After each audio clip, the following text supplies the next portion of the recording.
Calling someone low EQ is easy. Watching the interaction is harder. A label compresses a whole person into one bad moment, then hides the part that could actually change. So keep the topic, but replace the diagnosis with a behavioral lens. The familiar list contains 8 complaints: contradicting, interrupting, bragging, ranking, lecturing, exposing, speaking bluntly, and constant complaining. They are not 8 kinds of people.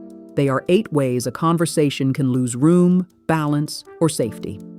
The first collision is about turns. Contradicting by reflex turns every sentence into a contest. Interrupting can take the floor before the other person's turn has landed. Classic turn-taking research describes conversation as locally managed, with a design that generally limits gaps and overlap. That does not make every overlap rude. Style, culture, and excitement matter. The repair is smaller, let the turn land, reflect one point, then disagree. Bragging and superiority are status collisions. The issue is not having something good to share. It is making every topic return to your score, your access, or your expertise. In a series of studies, self-promoters expected more pride and happiness and less annoyance than listeners actually reported. A simple calibration is one update, then one real question. Let celebration create connection instead of rank. Lecturing is often useful information delivered before understanding the request. The speaker tells a story. The listener turns it into a lesson. Curiosity disappears under control. In one experiment with 115 people, active listening responses made speakers feel more understood than advice or minimal acknowledgments. The effect was modest, and the setting was narrow. The practical question is still good.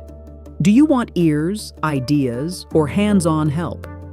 Exposing a weakness and calling it honesty are boundary collisions. A sensitive fact can be accurate and still be wrong for the audience, timing, or relationship. Bluntness becomes costly when accuracy is used to skip care. Move sensitive facts into private. Name the fact, the impact, and the next useful step without turning the person into the spectacle. Constant complaining is not the same as having a hard week. The collision appears when one person repeatedly makes another person the emotional container without checking capacity. Try a bounded opening. I need 10 minutes to vent. Do you have room? Then say whether you want comfort, perspective, or a next step.